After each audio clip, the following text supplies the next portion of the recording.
दो बिहारी बहू की रसोई। घर के ड्राइंग रूम में टेबल पर मिठाई, चाय और समोसे रखे होते हैं। दरवाजे से बिचौलिया शर्मा जी के घर में आता है, हाथ में एक पुरानी डायरी लिए होते हैं।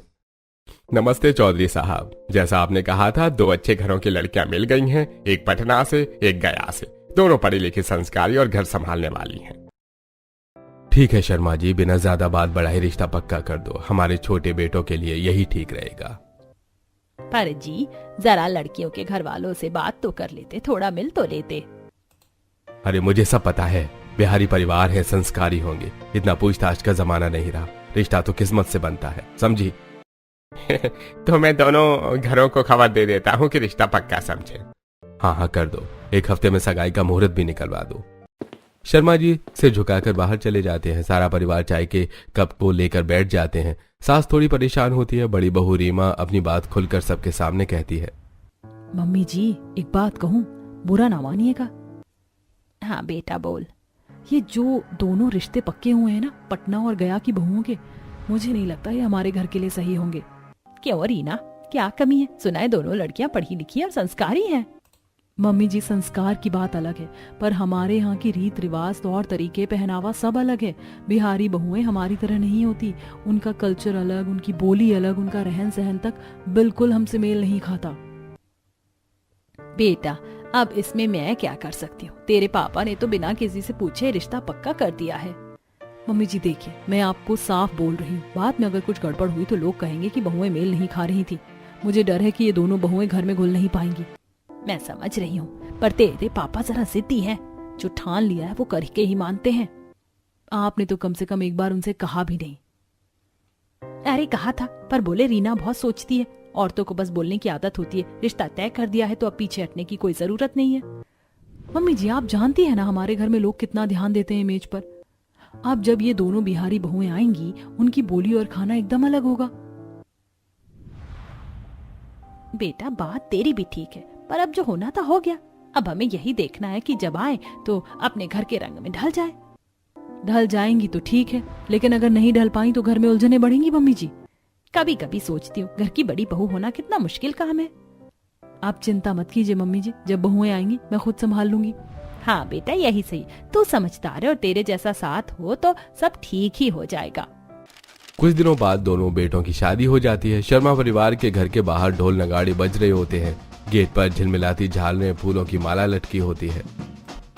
अरे सुनो, देखना आज दोनों बहुएं आएंगी तो घर में एक नई रौनक आ जाएगी।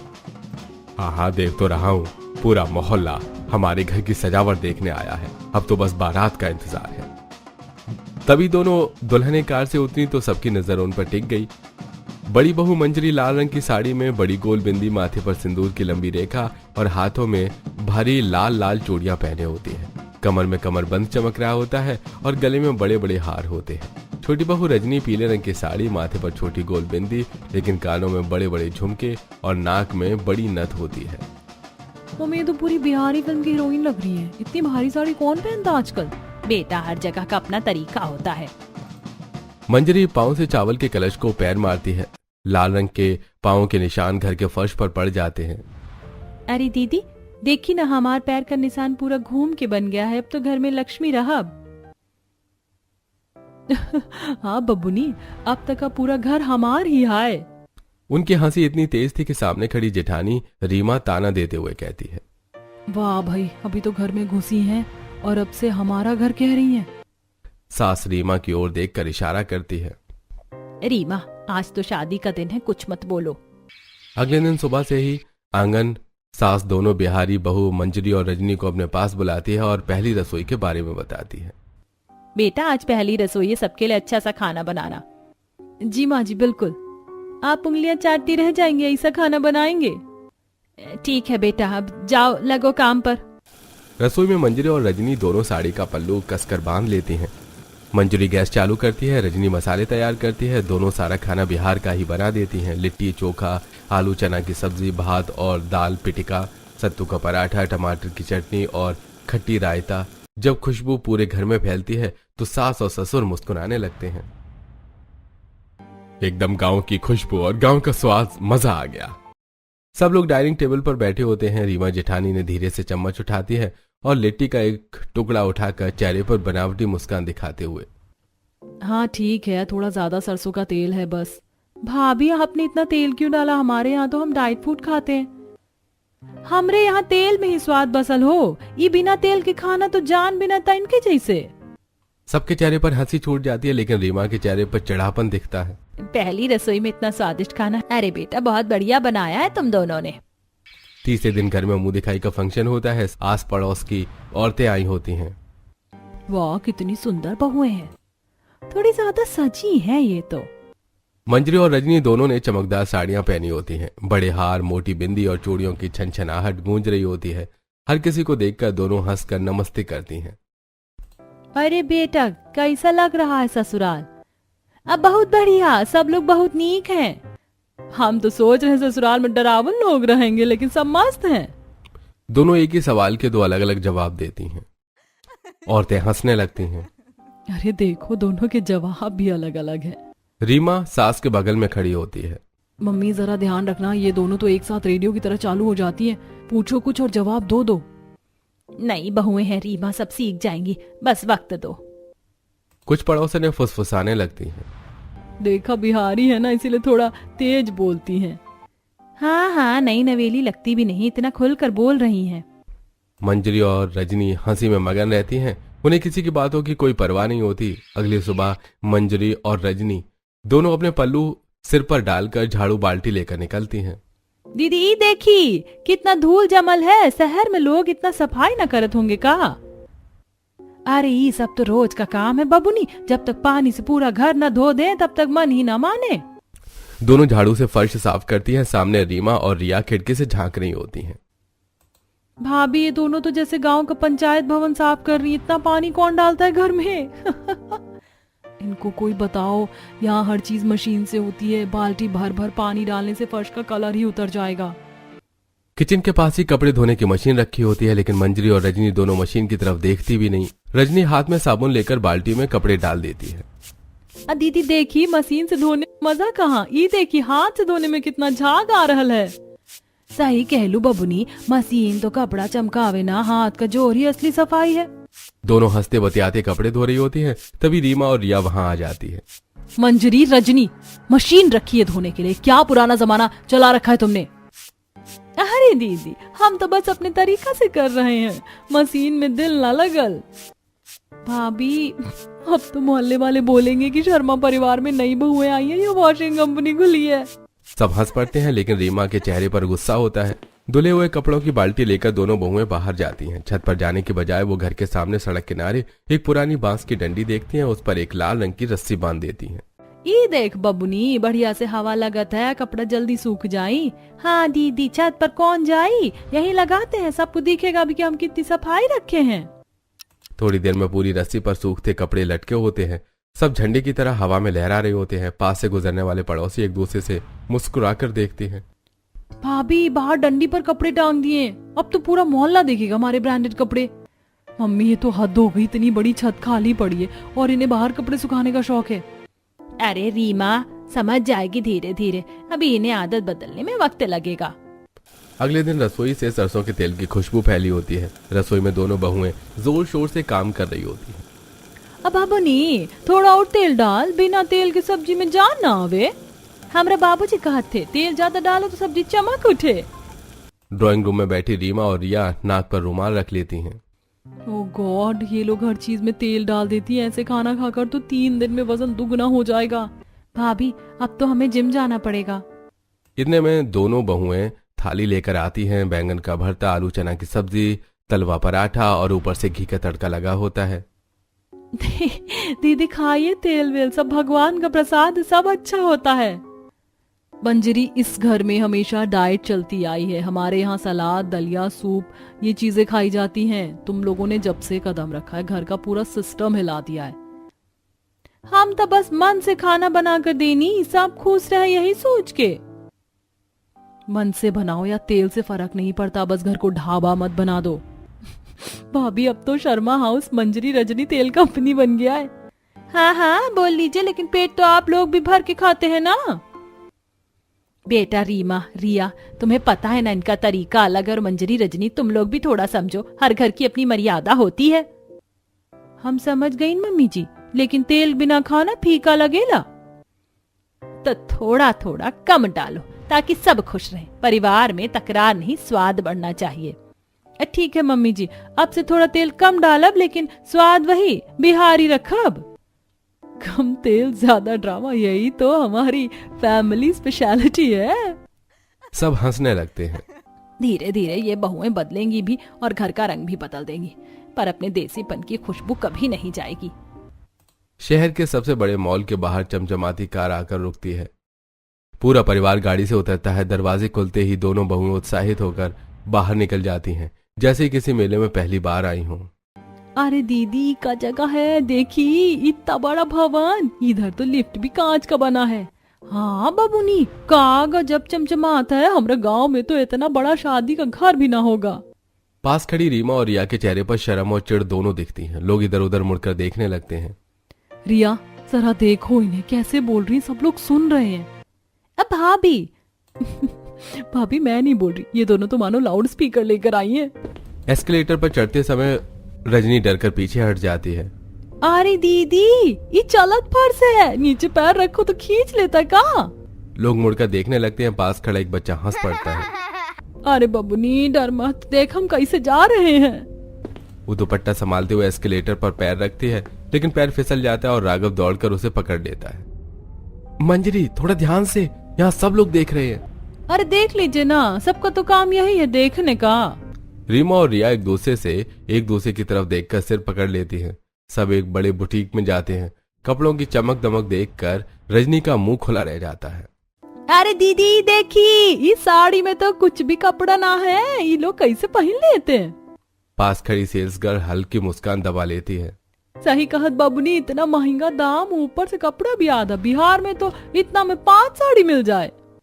पास खड़े 2 कॉलेज गर्ल्स एक दूसरे को देखकर हंसती हैं। मम्मी देखिए ना, लोग हंस रहे हैं। अरे रहने दो, नई जगह है, थोड़ा एक्साइटमेंट है। रजनी अचानक एक मैनिक्विन को छू लेती है। अरे ये कौन बाला है, पूरी जम गई है। मैडम वो डमी है। ओह, तो आदमी नहीं है, बढ़िया बढ़िया। फिर वो हंसते हुए मंजरी से बोलती है, दीदी देखी ना, हमको लगा जिंदा है, ये तो हमसे भी गोरी है। पूरा फ्लोर हल्के हल्के हंसियों से गूंज रहा होता है। रीमा और रिया का चेहरा शर्म से लाल पड़ जाता है। राघव और आयुष दोनों मंजरी और रजनी को रोकने की कोशिश करते हैं। रीमा, थोड़ा धीरे बोलो, सब लोग सुन रहे हैं। आखिर ये नई है, शहर देख रही है पहली बार। तो क्या हुआ, इस सब का मतलब ये नहीं कि सबके सामने तमाशा करे। भाभी, हर किसी का अपनापन अलग होता है। तुम बोलती हो अंग्रेजी में, ये बोलती है देसी में, दोनों अपने अपने रंग हैं। बस यही तो प्रॉब्लम है इनका, रंग जरा ज्यादा देसी है। भाभी, हर किसी को वक्त दो। आज आप शर्मिंदा हो, कल शायद आप इन्हीं पर गर्व करो। रीमा कुछ नहीं बोलती, बस मुंह फेर कर खड़ी रहती है। सब लोग कार में बैठ जाते हैं। सास बीच में बैठी होती है। मंजरी, रजनी बेटा, हर जगह जाने का एक तरीका होता है। देखो मॉल में इतने लोग हैं, वहाँ जाकर इतनी तेज आवाज में बात नहीं करते ना, इतनी जोर से हंसते हैं। जैसे तुमने आज किया ना, सब लोग बातें बना रहे थे। मम्मी जी, लोग तो हर जगह बात बनाते हैं, हम तो बस हंस खेल कर बातें कर रहे थे, इसमें बेइज्जती कहाँ की हो गई। हाँ मम्मी जी, हंसी में क्या बुराई है, खुश रहें यही तो जरूरी है। खुश रहना बुरा नहीं है मंजरी, लेकिन लोगों के बीच मर्यादा भी जरूरी होती है। मर्यादा का क्या मतलब है, मुंह सिल लेना है क्या? अरे जहाँ जाए हंसी मुस्कान बांटना चाहिए, यही तो बिहारी ठाठ है। ठाठ तो ऐसा है कि सब लोग देखते रह जाए। अरे देखने दो ना, जो अलग होता है वही याद रहता है। बेटा मैं मना नहीं कर रही, बस थोड़ा संभल कर रहो। कभी कभी सभ्यता दिखाने के लिए चुप रहना भी जरूरी होता है। हम समझ गई मम्मी जी, लेकिन हम ऐसे ही हैं, दिल से बोलते हैं, दिल से हंसते हैं। अगर लोग समझे तो अच्छा, नहीं समझे तो उनका नसीब। अगले दिन रिया अपने कमरे में कपड़े रख रही होती है। मंजरी और रजनी कमरे में आती हैं और हंसते हुए कहती हैं, दीदी कपड़े हम थोड़ा सा संभाल दें, आपका काम जल्दी खत्म हो जाएगा। हाँ, और देखो इस तरह पूरा कमरा बराबर साफ दिखेगा। अरे वाह, ये दोनों बहुएं कितनी मददगार है। हम तो बस मजे में कर रही हैं, असली काम तो आप ही कर रही हो।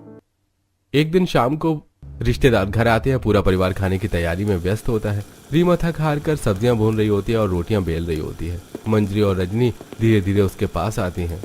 दीदी देखो, अब हम थाली सजाने और चम्मच रख देने में मदद करेंगे, और इस बार रोटियां भी हम 2 मिनट में बना देंगे ताकि आप आराम कर सको। ठीक है, लेकिन ध्यान रखना यहाँ सब कुछ मेरे हिसाब से होना चाहिए। मंजरी और रजनी हंसते हुए काम करने लगती हैं, रोटियां बेलती हैं, थालियां सजाती हैं और चम्मच गिलास सेट करती हैं। रिश्तेदार आ जाते हैं, सब खाने के लिए बैठते हैं। रीमा बहुत थक चुकी होती है। मंजरी और रजनी उसके हाथ धीरे से पकड़कर कहती है, दीदी थोड़ा आराम कर लो, हम सब संभाल लेते हैं। हाँ दीदी, आज आपका हाथ थक गया है, अब हम देख रहे हैं कि सब ठीक है। रीमा धीरे धीरे मुस्कुराती है, अंदर ही अंदर खुश हो रही होती है। गेस्ट के जाने के बाद पूरा परिवार गार्डन में बैठा होता है। मंजरी और रजनी हल्की हल्की शरारतें करती हैं। दीदी अब अगली बार हम सबको बताएंगे कि थाली में कौन क्या पसंद करता है, हम हिसाब से रख देंगे, और अगर कोई ना खाए तो हम हंसी मजाक में उसे उकसाएंगे। भाभी आप दोनों तो हर काम में मजा डाल देती हैं। हाँ, भले मैं थोड़ी नेगेटिव हूँ, पर सच में ये दोनों बहुत मददगार और प्यारी हैं।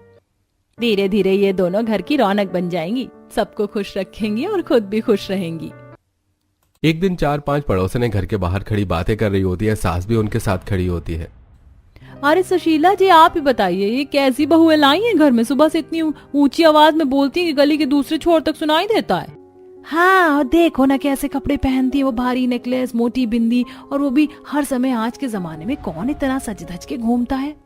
और वो हंसी, अरे इतना जोर से कौन हंसता है भला? नई नई दुल्हन तो शर्माती है, ये तो ऐसे बोलती है जैसे 10 साल से घर की मालकिन हो। मैंने तो कल ही देखा था, वो दोनों बाहर की डंडी पर कपड़े सुखा रही थी। अरे मशीन रखी है ना घर में, तो हाथ से क्यों धोती? पूरा घर तो गांव बना दिया उन्होंने। सब औरतें मिलकर हंसने लगती हैं। कहते हैं बिहारी हैं दोनों, वहाँ की आदतें यहाँ चलेंगी क्या? अरे हमारे शहर में तो थोड़ी सभ्यता रखनी चाहिए ना। सुशीला देवी के चेहरे की मुस्कान धीरे धीरे गायब हो जाती है। वो कुछ नहीं कह पाती, बस धीमी आवाज में कहती है, बहुएं हैं मेरी, थोड़ा अलग है पर दिल की बुरी नहीं है। बाकी औरतें बातों में लगी रहती हैं। सास धीरे से वहां से हट जाती है और घर के अंदर चली जाती है। गेट के पास मंजरी और रजनी खड़ी होती हैं। वो दोनों झाड़ू लेकर बाहर सफाई कर रही होती हैं और दोनों सब कुछ सुन लेते हैं। देखी ना दीदी, सब क्या क्या बोल रही थी हमारे बारे में, इतना बुरा बोल रही थी। मम्मी जी बेचारी कुछ बोल भी नहीं पाई। हाँ, मम्मी जी का चेहरा देख के तो मन ही रो पड़ रहा था, कितना शर्मिंदा लग रही थी। दीदी क्या हम इतने बुरे हैं? हम तो बस अपने मन से काम करते हैं, किसी को उल्टा नहीं बोलते। फिर भी मम्मी जी को आज 4 औरतों के सामने झुकना पड़ा। वो बोलते बोलते थोड़ा रुक जाती है, आंखों में नमी होती है। अरे नहीं रे बबुनी, तू इतना मत सोच, हम लोग बुरे नहीं है, हम तो दिल के साफ लोग हैं। दिल के साफ लोग कभी किसी को शर्मिंदा नहीं करते। पर दीदी आज तो ऐसा लग रहा था जैसे हमारी सच्चाई भी गलत साबित हो गई। देखो सबको वक्त लगता है हमें समझने में, मम्मी जी भी हमारी अपनी है, क्या पता किसी और बात पर बुरा मान गई हो। अब तो ज्यादा मत बोल, दिल छोटा नहीं करते हम बिहारी लोग। कुछ देर बाद सास अंदर आ जाती है। उनका चेहरा उतरा होता है, आंखों में हल्की चिंता होती है। दोनों बहियां तुरंत उनके पास आती हैं। मम्मी जी अब ठीक है ना?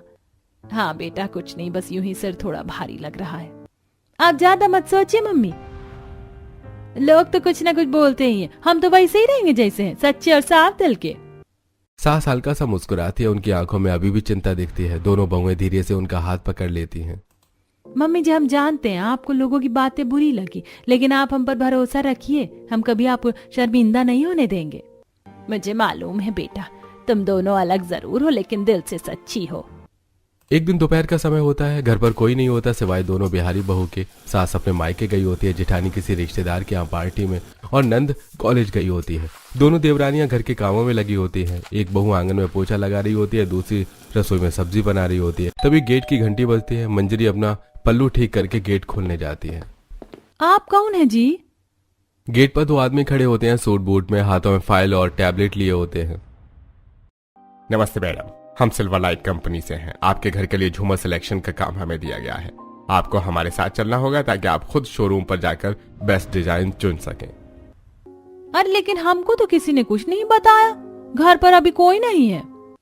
मैडम हम दोबारा नहीं आ सकते, ये कंपनी के ऑर्डर का मामला है, हमें आज ही कंफर्मेशन चाहिए। आप दोनों चलिए और साथ में हम गाड़ी में ले चलते हैं। देखिए हमें ज्यादा कुछ नहीं पता, बड़ी बहन घर पर नहीं है, पहले हम उनसे बात कर लेते हैं। वो मोबाइल उठाकर जेठानी रीमा को कॉल करती है, लेकिन रीमा फोन नहीं उठाती। 2-3 बार ट्राई करने पर भी कोई जवाब नहीं मिलता। मैडम हमारे पास समय नहीं है, कृपया चलिए नहीं तो ऑर्डर कैंसिल हो जाएगा। दोनों बहुएं एक दूसरे की ओर देखती हैं। चलो दीदी चल लेते हैं, वरना बाद में डांट भी सुननी पड़ेगी। ठीक है चलो। दोनों झिझकते हुए गाड़ी में बैठ जाती हैं और गाड़ी चमचमाते शोरूम के सामने रुकती है। बड़ी बड़ी शीशे की खिड़कियां, अंदर महंगे झूमर चमक रहे होते हैं। दोनों बिहारी बहुएं पहली बार इतने आलीशान माहौल में आती हैं। अरे बाबूनी देखो देखो कितना बड़ा झूमर है, पूरा तो छत पर ही अटक जाएगा। हाँ दीदी, इतना बड़ा झूमर तो हमारे गांव के मंदिर में भी नहीं देखा था। वो दोनों उत्सुकता से हर झूमर को देखती हैं, कोई गोल, कोई लंबा, कोई क्रिस्टल वाला। पर वो उत्सुकता धीरे धीरे आसपास के लोगों की नजरों में मजाक बन जाती है। अरे इन मैडम को दिखाओ मॉडल नंबर 458 और 473। Excuse me ma'am, would you like to see the golden candler और द डायमंड कट वन? दोनों बहुएं एक दूसरे को देखने लगती हैं, समझ नहीं पाती कि वो क्या बोल रहा है। हमको कुछ समझ में नहीं आया, तुम हिंदी में बोल दो ना। कर्मचारी मुस्कुराता है, पीछे खड़े कुछ लोग हंसने लगते हैं। अरे मैडम, आप लोग क्या करने आई हैं यहाँ? आपको तो कुछ समझ ही नहीं आ रहा है। अरे लगता है हम गलत एड्रेस में चले गए और गलत कस्टमर को ले आए। इतनी तो अमीर तो ये लगती भी नहीं है। दोनों बहुएं शर्म से सिर झुका लेती हैं, उनकी आंखों में नमी आ जाती है। वो किसी से कुछ नहीं कहती, बस एक दूसरे का हाथ पकड़ लेती हैं। दीदी चलो चलते हैं, बहुत शर्मिंदा हो रही हैं। हाँ मम्मी जी और जेठानी जी जानेंगी तो क्या सोचेंगी। घर पर शाम को रीमा जेठानी पार्टी से घर लौटती है। मोबाइल उठाते ही उसे 20 मिस कॉल दिखती हैं, मंजरी और रजनी के नाम से। इतनी कॉल्स, क्या हुआ होगा? तभी कंपनी से एक वॉइस मेल आता है। आपके घर की मैडम आज शोरूम विजिट के लिए आ गई थी। रीमा का चेहरा उतर जाता है। वो समझ जाती हैं कंपनी वाली गलती से उन दोनों को ले गए होंगे। हे भगवान, दोनों वहाँ अकेली होंगी, उन्हें तो झूमर का नाम तक नहीं पता। वो तुरंत गाड़ी उठाकर शोरूम की ओर निकलती हैं। रीमा जैसे ही शोरूम पहुंचती है, वहां का माहौल देखकर उनका खून खौल उठता है। लोगों का झुंड लगा होता है, हंसी की आवाजें गूंज रही होती हैं। बीच में मंजरी और रजनी शर्म से झुकी खड़ी होती हैं। अरे मैडम, अगली बार झूमर देखने के लिए किसी जानकार को भेजिएगा। रीमा अंदर जाते ही तेज कदमों से आगे बढ़ती है। Excuse me, what do you think you are doing? Do you even realize whom you are talking to? They are my family, my sisters-in-law. You have no right to humiliate them like this. सारे लोग चुप हो जाते हैं। रीमा की आंखों में गुस्सा और गरिमा दोनों होते हैं। Ma'am, we were Just insulting them? You call this professionalism? If this is how your company treats customers, I'll make sure you lose this contract today. Showroom में शांति छा जाती है। दोनों बहुएं रोने लगती हैं।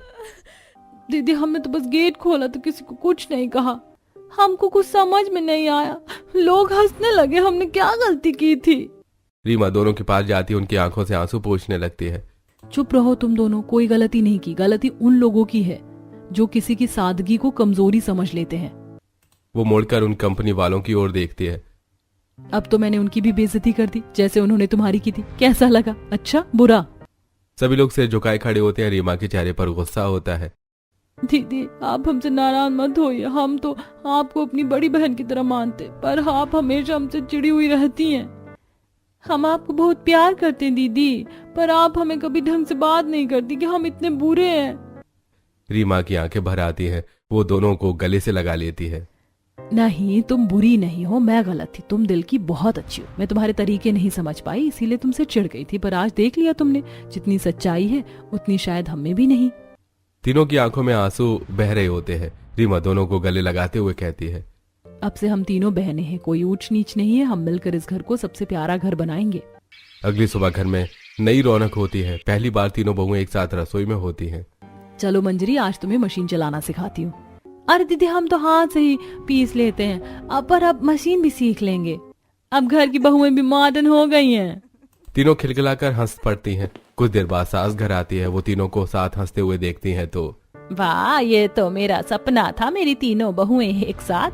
माँ जी अब सब मिलजुल कर रहेंगे, कोई किसी से बड़ा छोटा नहीं है। बेटा यही तो असली घर होता है, जहाँ हर बहू घर की बेटी बन जाती है।